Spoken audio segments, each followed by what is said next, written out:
From the darkest reaches of space to the deepest corners of your mind.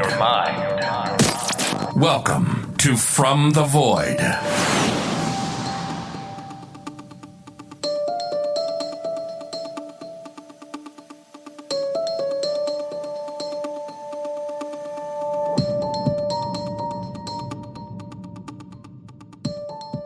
When you think of famous or infamous serial killers from the late 19th century into the early 20th century, usually the names Jack the Ripper or H.H. Holmes come to mind.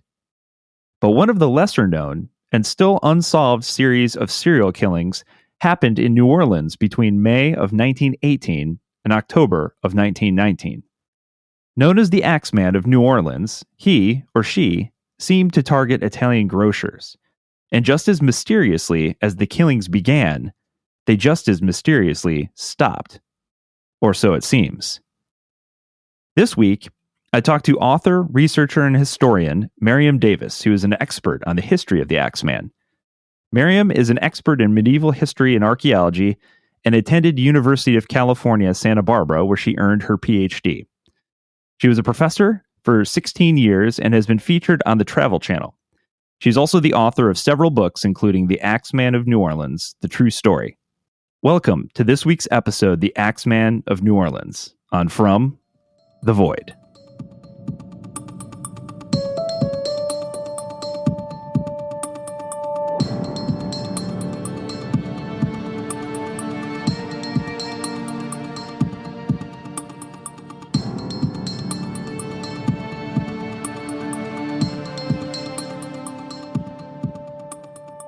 Okay.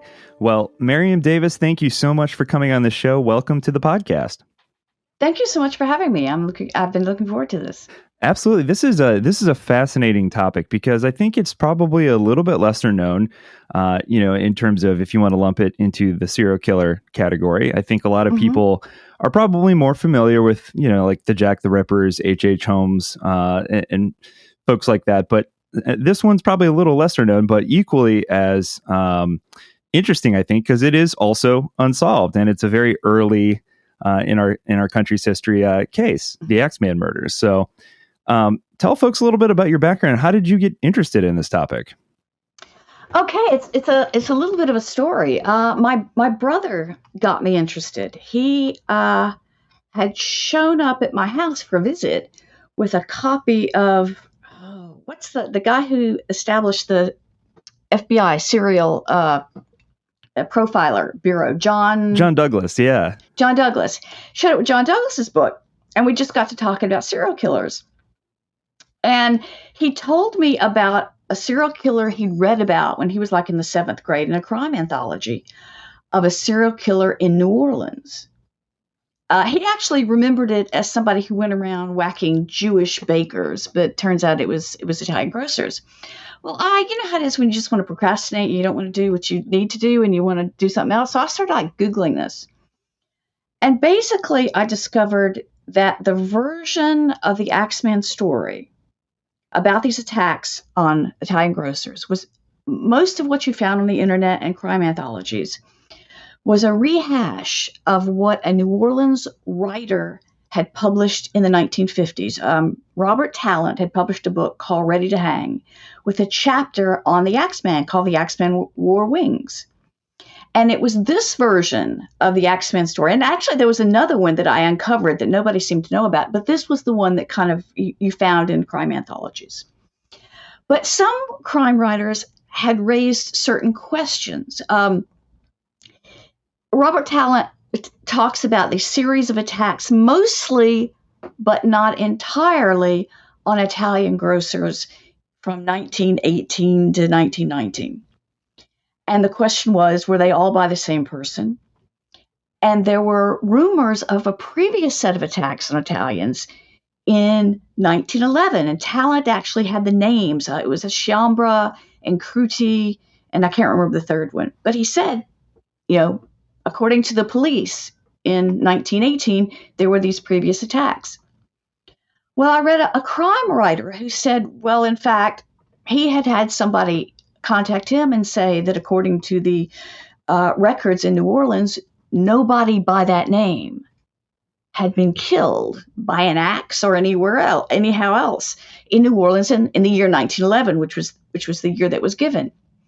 At the time, my husband and I went to New Orleans once or twice a year. And it just so happens that the records, the coroner's reports, the homicide reports, all the police records are kept in the public library, which is across Canal Street from the quarter in the business district. So one Saturday afternoon, I popped over and had a look at the archives. And in a couple of hours, I found that there was no Italian by the name of Chambara Cruti or Rosetto who had been killed in 1911, but there was an Italian named Joe Davy, an Italian grocer, who had been killed in an attack remarkably like the attacks of 1918, 1919. But nobody had published anything about this. The name Joe Davy had never popped up in Talent's work or anybody else's work. So I thought that's the point at which I thought, there's a book to be written here. This hasn't been properly researched. And I used Talent as kind of my paradigm. I was testing Talent's version. I was looking at the attacks that Talent listed, and I was trying to interrogate them and find out, were they really all by the same attacker? Were there any attacks in 1911? And it turned out there were, in fact, the earlier attacks in 1910 and 1911. So I used Talent. I could have criticized Talent, but he's very useful because he is this kind of paradigm that I use. And I show, I think, that he was right in certain ways, and I show that he was wrong in certain ways. And one of the ways they argue, he suggests as the most likely Axeman suspect an Italian criminal, sort of petty criminal named Joseph Mumfre. And he talks about how Mumfre was murdered by the wife of the last Axeman victim in Los Angeles in like 1920, 1921. And he says, according to Talent, she said when she shot this guy in the street in Los Angeles, she said, he murdered my husband. And people interpreted this to mean she identified him as the Axeman. Well, it turns out there's some truth to that, but she was saying he murdered my most recent husband. The last alleged Axeman victim was a guy named Mike Pepitone in 1919. And if you look at the original newspaper reports, it's pretty clear he's not an Axeman victim. He's an Italian grocer, but he did have ties to sort of the underworld. He was not attacked with an axe. There were two men involved, and it was clear the police at the time didn't actually think this was an Axeman killing. Joseph Mumfre may or may not have been involved with that. But Joseph Mumfre was run out of New Orleans. He shows up in Los Angeles. He is friends with a man named Angelo Albino, who marries this woman, Esther, who was Mike Pepitone's widow. Albino disappears, and Esther testifies that Joseph Mumfre shows up at her house and says, if you don't give me money, I'll do to you what I did to your husband, meaning not Pepitone, but Albino. So she empties 2 revolvers into him, pleads self-defense, and is acquitted by a Los Angeles jury. So, and I was able to show that Joseph Mumfre was in Angola prison farm during some of the Axeman attacks. Wow. So he could not, one of the things I was able, I think, to definitively show is that Joseph Mumfre, who is the person that, if there is an Axeman suspect, it's Mumfre, he couldn't possibly have done it. But otherwise, what I do is I go these series of attacks that began in 1910 and 1911, and then picked up again, and actually in 1917, not in 1918, but 1917, 1918, 1919 in New Orleans. And I go through and I talk about which one were really, I think, legitimately Axeman attacks and which were not. And I was able to find that the Axeman actually continued killing in Louisiana, not in New Orleans, but in Louisiana in 1920 and 1921. So I'm kind of able to expand on what Talent had to say and sort of sort out what is fact and what is fiction from his version of it. Wow, that's incredible. It's interesting to know that it seems like so little new research had been done for so long that you were able to uncover all of these details that kind of paint a slightly different picture. Yeah, well, like I said, I think that what most people did was simply retell Tallent's version. And while I was working on the book, there were a couple people who did publish not full-length books, but in like chapters of books about the Axeman. And it was a good summary, but I was still able to show certain things that I was still able, I think, since it was a full-length book, to go a little bit deeper. And I think to make a persuasive argument about which of these attacks were really Axeman attacks. And I think he attacked only Italian grocers, specifically grocers. He attacked from 1 to 3 in the morning. He was going after the man if sometimes the wife got hit, but it generally was kind of an afterthought. I don't think she was the main focus. I think this was somebody who had an animus towards Italian grocers specifically. And at the time, Italians, mostly Sicilians in New Orleans, are taking over the corner grocery business. I mean, at this time, remember, there are no refrigerators. You have ice boxes. There's a little grocery store on just about every street corner. And so this is a real niche. And the Italians are in the process of taking it over. And so I don't think it is, beyond the realms of possibility that somebody, for one reason or another, and we do know that the attacker was a white man, he wasn't an Italian, that this person, for whatever reason, had an animus towards Italian grocers. That the women, the Pepitone case, I think I'm able to show, wasn't actually an axe attack at all. The women who were attacked, in one case, it wasn't an axe attack at all. She was hit with a lamp. In another case, it's not really at all clear this woman was severely hurt at all. I mean, they're just, when you go back and you read the original police reports and the homicide records and the original newspaper accounts, and you have to remember that in New Orleans, in the early part of the 20th century, there are 3 or 4 newspapers who are publishing accounts of crimes in much greater detail than would ever be done today. So, when you sifted through the original source material, I think I was able to come to a clearer understanding than Talent was. Because I think Talent was a good reporter, but I think he was relying to some extent on oral history of people who remembered the attacks rather than information written at the time about the attacks. And I think that makes a difference. Absolutely. And it seems like, from a historical standpoint, my background is in history, and learning to view things from a historian's perspective,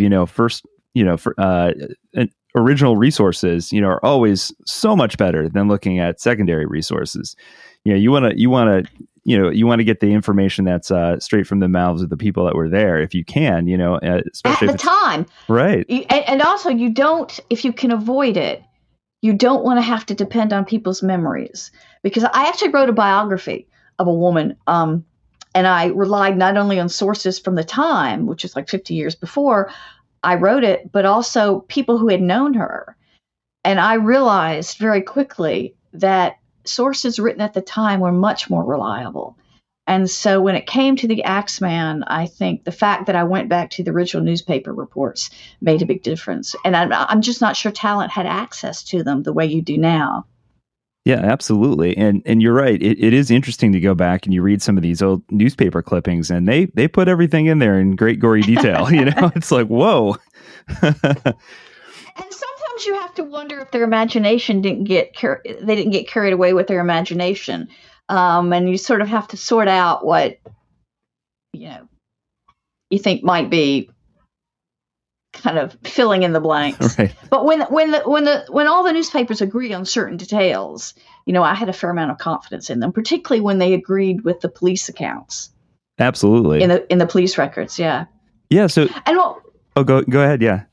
Well, what people may not realize is that there were indeed the most famous attacks began in 1918 with the Maggio attack, which was a really grisly murder, culminated in the Cortimiglia attack in 1919, where you have actually a young man and his father tried for one of the murders.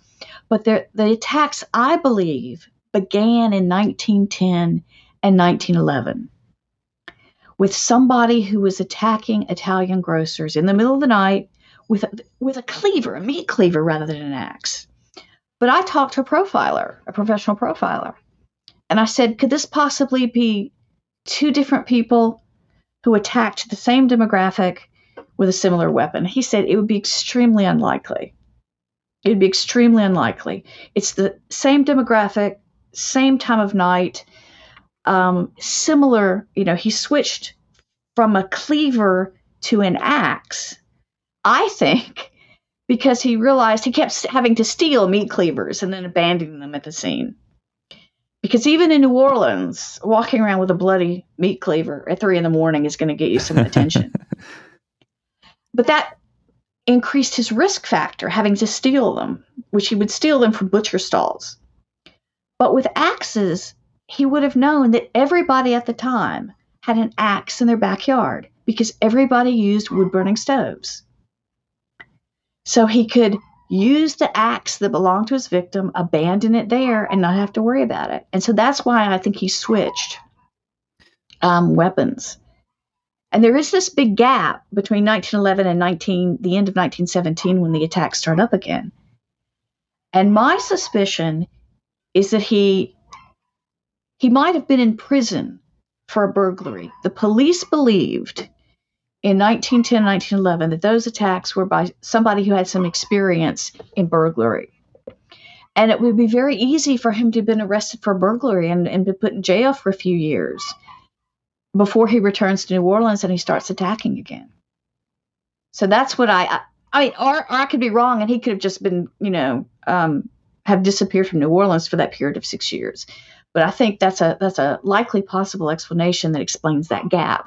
But I talked to the profiler, and just looking at the evidence, I think it's extremely likely that the attacker of 1910 and 1911, who was called the Cleaver, is the same person who began attacking in 1917 and was called the Axeman. And that's really interesting too, because in today's day and age, in 2021, we know so much more about the psychology behind serial killers now than we ever used to. And one of the things that we know in a lot of cases, these serial killers, while they're trying to figure out kind of their modus operandi, they're trying things out, and they sort of and a lot of times the earlier crimes are a little messier, a little clunkier as they kind of perfect it, and then they sort of escalate as time goes by. So that it seems to make sense, that he would start out with meat cleaver, realize that it's not efficient, and riskier, and then kind of switch to this weapon that's already on hand. And you can see him accelerate. In his first two attacks, which were like in the end of summer and fall of 1910, he doesn't kill anybody. He hits, again, it's two Italian grocers. The first one, he doesn't injure very badly, really at all. The second couple, he attacks the couple viciously, but he doesn't kill them. It's not until the third attack in June of 1911 that he kills anybody. And so I think you can kind of see, it accelerate. And, he starts again in 1917. He doesn't kill his first attempted victim, but after that, he always kills somebody. I mean, there's always a fatality. Yeah, that's really the other thing I found that was really interesting as well is that part of his kind of his pattern, the things that he did on a regular basis, or the commonalities that you see between these murders, is that I believe I heard that he did it on moonless nights, which seems to me that less, more chance of cover, and then he also, they think, got in through these kind of Victorian era doors as well, right? Like, can you explain that a little bit too? Because I was trying to figure out what that meant exactly. Well, he didn't always use the door. That is, what he became famous for is prying off one of the door handles, and he would reach his hand in to flip the lock. But they had, these big panels on the doors that he could chisel off and, create a hole in the door that actually, they did this funny experiment. Some small people could actually go through the hole, but I think he just put his hand through the door and shot the bolt. He didn't actually always enter that way. I think he just entered the way that was most convenient. In some cases, he climbs through a kitchen window. In one case, he climbed through a bedroom window. I don't think that had any special significance for him. I think it was just whatever was the easiest way for him to get in. And that just seemed in many cases to be the simplest thing to do. Interesting. And so you talked about the fact that some of these earlier murders may be the same individual, the same culprit, and he didn't in fact kill some of them. So I would presume that there is some sort of physical description that the police at least were operating based on. What were they saying this individual looked like? Yeah, the first attack, we have a woman who talked to him and got a pretty good look at him and could give a description of him. And I'm trying to, it's a little cold in my mind, but he's the mid-30s, American. I mean, he's white. He's not an Italian immigrant. Kind of husky voice. I'm trying to think. Mid-height. I mean, not tall, but not short. And she actually, this woman, Mrs. Cruty, when they arrest somebody, the police chief at the time thinks that the crime was so strange. That is, he hits this guy on the head, threatens the wife into giving him money, takes their pet bird out on his way out, puts on his shoes, very leisurely walks down the street, and releases the bird. That is, he's acting in a very strange way for somebody who's just committed what is really, at the time, a hanging offense. And the police chief reckons that he's probably what they called a drug fiend, somebody who was a morphine addict. Because at the time, it was pretty easy to get morphine. They arrest somebody, a guy named Flannery, who's an experienced burglar and is a drug addict and has a history of assault. And they bring him to Mrs. Cruty and say, is this the guy that you saw? And she says, yeah, she identifies him. But then he's sitting in jail for the next two attacks. So he can't be the person who's doing it. And eventually, I think they probably put him into an asylum for the insane. But what they did was they identified somebody who sort of fit the profile of the kind of person the police chief thought they were probably looking for, which was very reasonable. And the woman who'd actually gotten a look at the attacker looked at him and said, yeah, that's about right. And that just tells you how easily people can be wrong. I mean, she had no reason to lie about this, but I think she just got it wrong. She was told, here's a guy who kind of fits our profile. He probably looked roughly like the attacker, and she misidentified him. So I think this is more evidence, I think, that eyewitness identifications have to be treated with some care. Yeah, we still see that happen in modern crimes. So that is interesting. Mm-hmm. So obviously, the kind of common bond or common theme between these crimes are that, the Italian grocer, what are I'm assuming police are operating off of the same suspicion. So what were they doing? What was the kind of, I guess, police tactics at the time? Because obviously this is long before the advent of DNA, technology and even fingerprinting and a lot of the modern things we kind of take for granted. So how were they operating under what assumption at this point? And did they have any good leads at that point, or were they kind of just in the dark? They were pretty much in the dark. And in fact, not all of the police, not all the detectives could even agree on what was going on. Some continued to say, look, these are just burglaries gone wrong. Now, by 1918, the police chief, a guy named Mooney, does believe that it is, again, what they called a fiend, that it was somebody who was deliberately targeting, who did it for the thrill of killing people, not because he was trying to rob them. There was also what they call the Italian detective. This was the one Italian-speaking person on the police force, the son of an Italian immigrant. He believed, he investigated in the 1911 murder. He had retired by 1918, but he gave an interview in which he thought that it was basically, themed, that this was somebody with a Jekyll and Hyde personality, that it wasn't just robberies gone wrong, and that this person was targeting Italian grocers. So you do have people who I think, stumble onto the idea, even though they don't have the term of serial killer, who kills for the thrill. But at the same time, you have other detectives who never really admit, that it's anything other than, they don't think it's the mafia. Now, that's pretty clear. They don't really think it's the mafia. But a lot of them do kind of think, these are just burglaries gone wrong.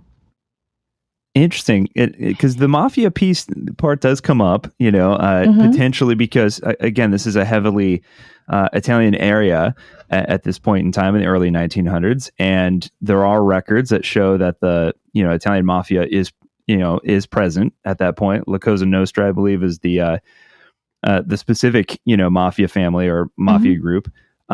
But again, going back to what you said earlier, is if those early murders are the same individual, then obviously the physical description would seem to indicate that it's not, not the mafia, because it's not an Italian man.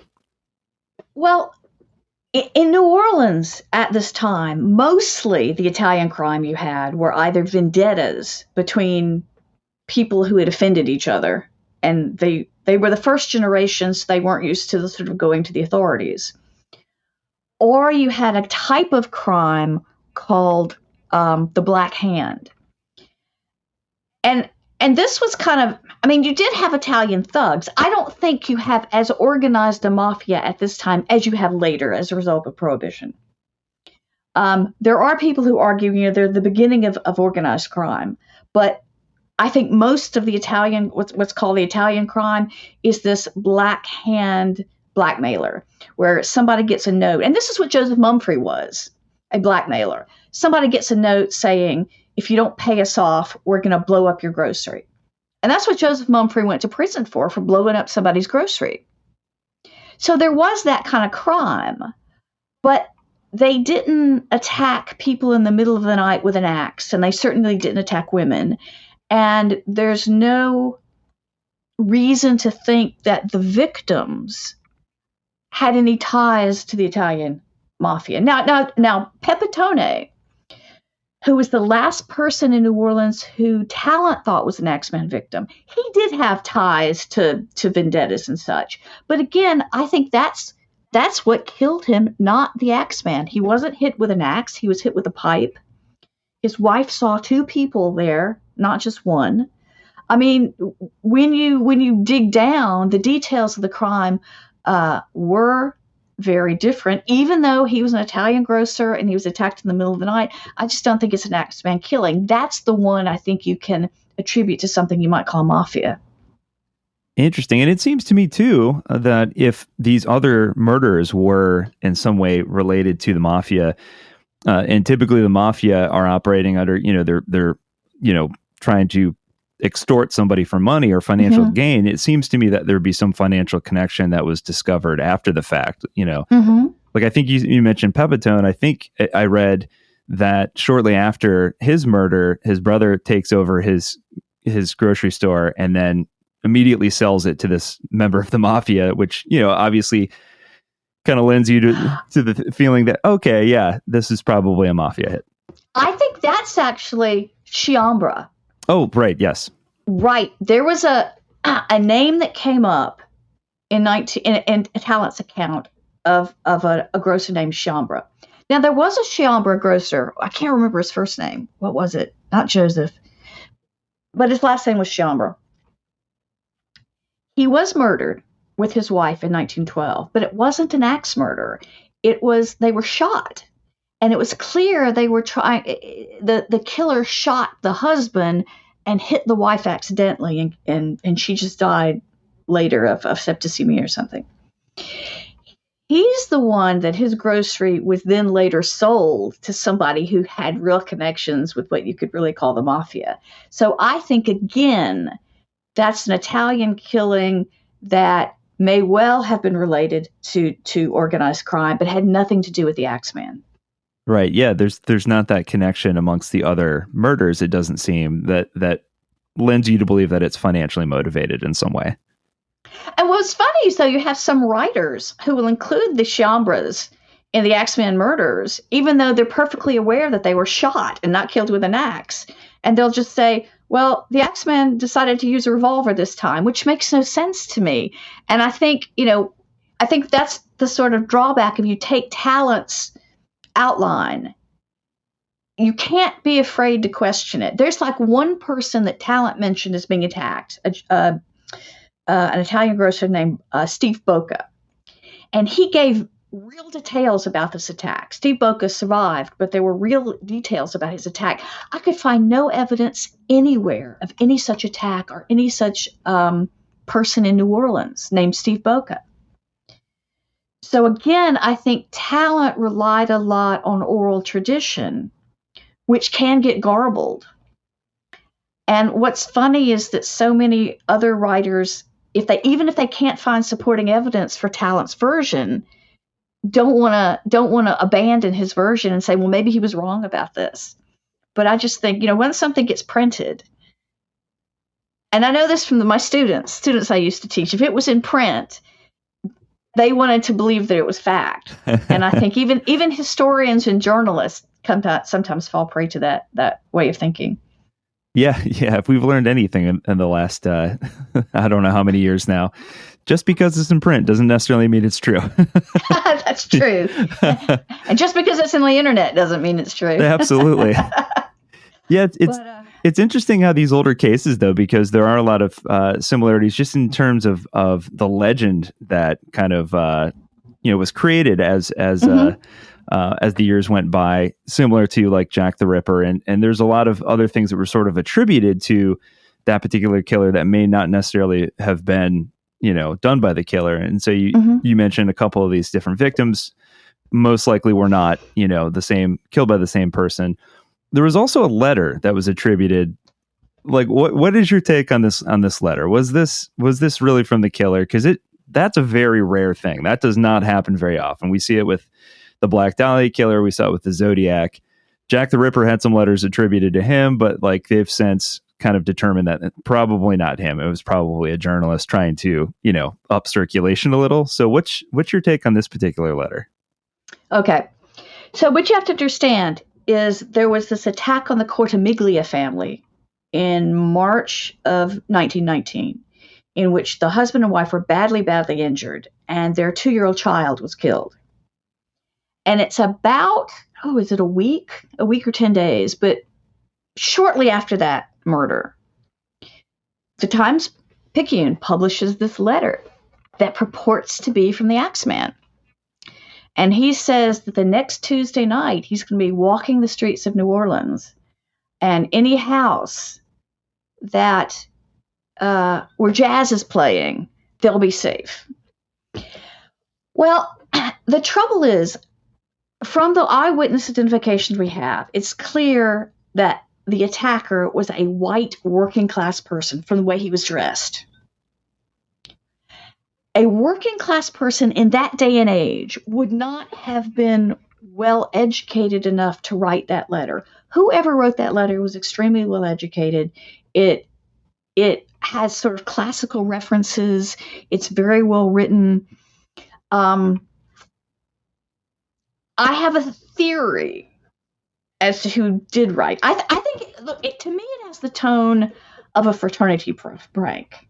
And in fact, most educated people in New Orleans at the time didn't actually take it seriously. So, some of the immigrant communities did. I mean, they probably couldn't even read the English, but they just heard the rumors, and it was clear that some people were scared to death. But the newspaper editors and there's not a lot of evidence that as a whole, the population of New Orleans took it seriously.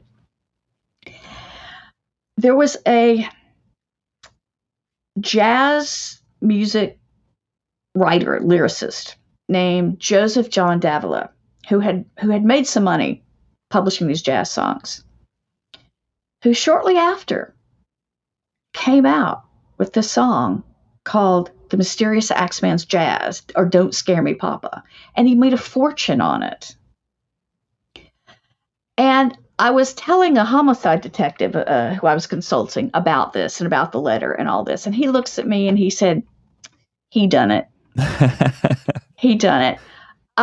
Because as the detective pointed out to me, it's extremely unlikely that our Axeman was educated enough to write this kind of letter.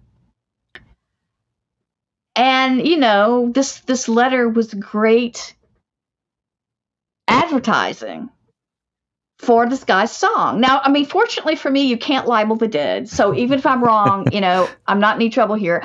But if I had to identify, I just don't think really our Axeman didn't do that. Not the real Axeman.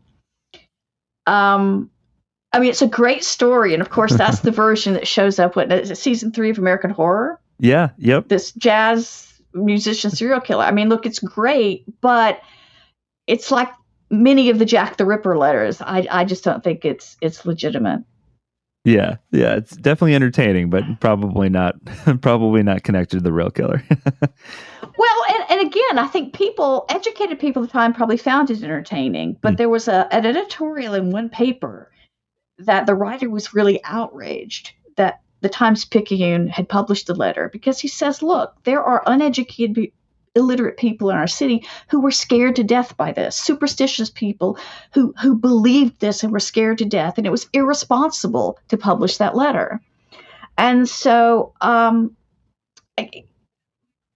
think some people treated it as a joke, but the population that was really, the target of the Axeman attacks, I don't think they treated it like a joke.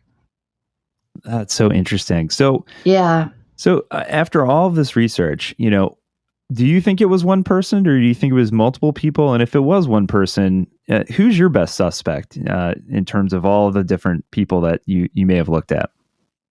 I think there was one person who was going about in 1910, 1911, 1917 to 1919, and then elsewhere in Louisiana to 1921. I do think there was one person targeting Italian grocers. And I can't tell you a name, but I think I have a profile of the kind of person it was.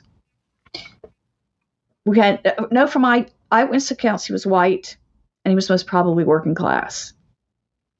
We know that at the time, the Sicilians are a rising class. That is, they came over in the late 19th, early 20th century, dirt poor. They worked in the cotton fields and in the cane fields. They saved every dime, and as soon as they could, they went to business for themselves.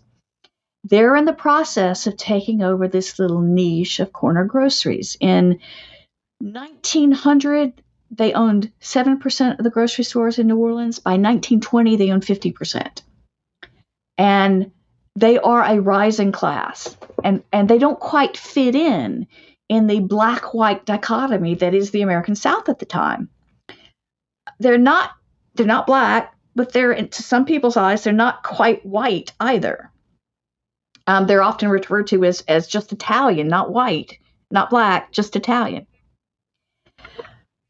It is possible that you have some white working class person who resents them for some reason for being successful. This could have been a person whose family lost out in the competition, the grocery competition, because they're in the process of taking over this niche. I had a police officer suggest to me that possibly the police at the time believed this person was an experienced burglar. Maybe this person served some time in jail because an Italian grocer testified against him. I mean, it's all speculation, but I think there's this clear pattern that a certain demographic was targeted. We have an idea, I think a fairly good idea, of the person who targeted them. And we can speculate as to what his motives were. I mean, it might be that this person began as a burglar, and then for some reason, he's burglaring the grocery. The grocer gets startled, he raps him on the head and discovers he likes that. He likes the blood. He likes the control that he comes to, because it's clear the first attack seems to have been like a real burglary. And I wonder, and a police officer I talked to sort of, also speculated that, maybe he disturbed the guy in his sleep, he hit him, and he discovered that that was the thing that he liked. Because from then on out, if anything is even stolen, it's pretty clear that that's secondary to the actual attack. Interesting. So in all this research, you've connected potentially these earlier murders and obviously the established murders, and then these additional murders that happen in Louisiana. So obviously, we know now that serial killers typically don't just suddenly hang it up and retire. They either they stop because either they're caught or they're dead. So so you see this end to these murders that take place in Louisiana. Is it your kind of suspicion that maybe he was finally arrested for something else, maybe was killed, or do you think that maybe it's potential that he moved on to another area? Well, if you trace him from New Orleans to Alexandria to Lake Charles and DeRidder, he's moving west. And I had this fantasy that I'm going to get this email from somebody out in Texas who said, I just found a clipping from our newspaper in 1929 that we caught some guy coming out of an Italian grocer's place with a dripping axe in the middle of the night, and he got hanged here, because that'll be the Axeman. So he might have died. He would have been probably at least in his 40s and 50s by then. It wouldn't have been unusual for someone to die at that age at that time. If he got cancer, it probably, killed him. He could have gone to jail for something else. He was a burglar after all. He could have moved on. He was moving west. So maybe he kept killing in Arkansas and Texas, and I just, was not able to trace him. But the chances are against it, but I still have this dream that I'll find out west somewhere somebody who got caught in 1922 or 1923 doing the same thing. Interesting. So do you think it'll ever be solved, or is this going to be one of those mysteries that probably just kind of, we don't know till we die kind of thing, Well, Robert Talent didn't think at the time that anybody would ever be able to say any more about whether Joseph Mumfre was really the Axeman. And I think he was wrong about that, because I have access to records that he didn't have. I think that the chances are against it. This is a closed case. Nobody but people like me and true crime aficionados are interested. But I don't think it is against the laws of physics impossible. Like I said, if you were to find a case in Arkansas or Texas in 1923, 1924, 1925 of somebody who was caught coming out of an Italian grocery at 3 a.m, having attacked the grocer with an axe, that would be the Axeman. And there's no necessary way to connect it to these attacks in Louisiana, because I don't see very much evidence that even the DeRidder or the Lake Charles attacks were ever connected to the ones in New Orleans. You've got to remember, at that time, you had newspapers, but you didn't have a national newspaper. People didn't have a lot of access to what was happening in other parts of the country, or even sometimes other parts of the state. So you could easily have had a similar set of attacks in Texas, and nobody in Louisiana would have heard about it. Yeah, and the other thing too is that law enforcement was structured completely differently in those days. There was no FBI. There was no national database. Where law enforcement agencies can share information, and so even especially if he had moved around, it would have made that connection that much more impossible, I would imagine. Yeah, and you have to remember, New Orleans only got fingerprinting in 1918. And even if they had a set of fingerprints from the scene, they had no database to run it against. They needed an actual suspect. Wow. And if they didn't have a good suspect, the fingerprints didn't do them any good. Yeah, that's a good point. No one thinks about that. Yeah. There's no CSI back then. Well, there is kind of. There's a the predecessor to what will become CSI. There used to be what were called Bertillon operators, because before fingerprints, the system that they had of identifying somebody was a lot of different measurements. That this was based on the theory that if you measured just about every measurement you could take of a person's body, that no two people would have exactly the same measurements. And you'd have these Bertillon operators who specialized in measuring people from all angles, and you have these cards with these detailed measurements. Well, these are the guys that not only took crime scene photographs, but also began to be the fingerprint experts. But it's very much in its infancy. And there were photographs taken of the Axeman crime scene. I don't know where they are. I mean, the New Orleans Police Department did not have much in the way of a historical archive. I think what they had, they gave to the New Orleans Public Library, to the city archives, and no photographs of the crime scenes showed up there. I did have some, homicide reports. So I think at one time probably more evidence existed than has survived.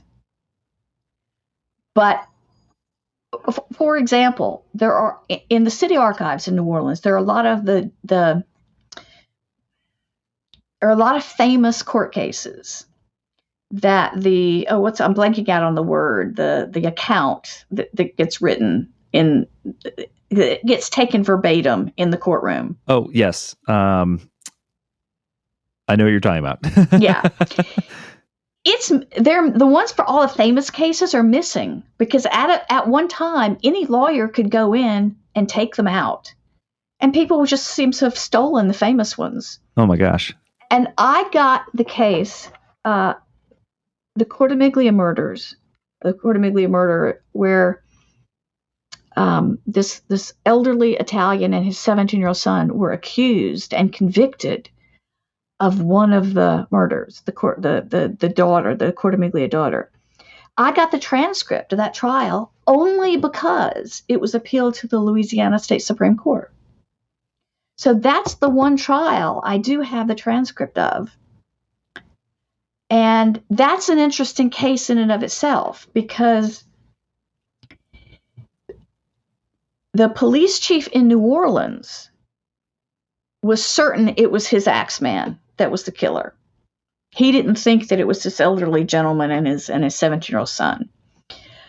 But the authorities in Gretna, which is this little town outside of New Orleans, they were just convinced that it was these next door neighbors who were kind of competing grocers, and basically railroaded them. Put the star witness into jail until she agreed to sign an affidavit indicting her neighbors. I mean, really, really railroaded them. And the reason I know as much in detail as I do is because it's the one court transcript that I have, because there's a collection of all the cases that are appealed to the Louisiana State Supreme Court that exists separately from the New Orleans City Archives. Wow. So I was just lucky. You wouldn't think that this many years removed, over 100 years, removed from these murders, that it would be that difficult to get your hands on some of this documentation, and yet here we are. Well, I think stuff just gets lost after time, and as I said, I think some of the more interesting court cases were probably stolen and are sitting in somebody's attic. What's the famous guy in the 1960s who the prosecutor accused of having something to do with the JFK assassination? Oh, Clay, what's his name? That one's missing because it's one of the famous cases and somebody just walked out with it. Oh my gosh. And the New Orleans Police Historical Archives, I just think at one point they gave whatever they had to the city archives and they closed out the case. Because a police officer in New Orleans told me, as far as they're concerned, that case is solved. It's cleared. But But what was surprising to me is how much I was actually able to unearth. The details in the various newspapers, the court record that I found, the court transcript, that talent just didn't have access to, and that I don't think anybody else really went looking for as hard as I did. That's so interesting. So Yeah. I know we're running short on time here, but any final thoughts on this case? Because this is, the work that you've done and the research is just absolutely fascinating. Well, like I said, I don't think it's against the laws of physics that one day, we'll have a better suspect.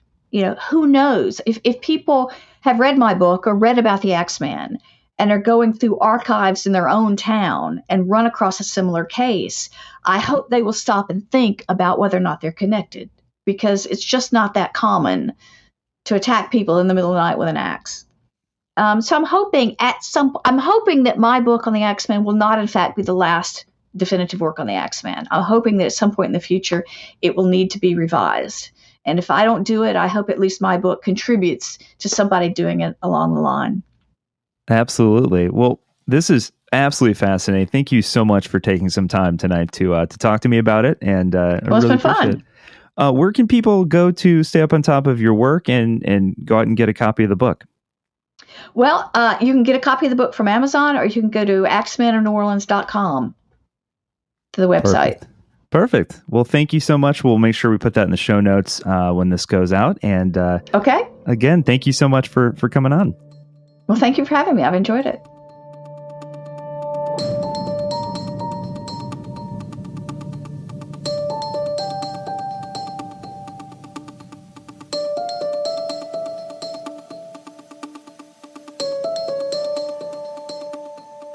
So were the Axeman murders committed by a lone man? Or were these murders carried out by more than one person? Was the mob involved? Or were they racially motivated? The further removed we become from the early 1900s, the more difficult it becomes to know for certain. But through the work of people like Miriam Davis, the truth feels closer than ever. Thank you for listening to this week's episode. If you enjoy the podcast, make sure to subscribe so you don't miss a single new episode. Consider leaving us a 5-star review on iTunes, and make sure to tell a friend. I'll be back next week with an all-new mystery. And until then, thanks for listening to From the Void.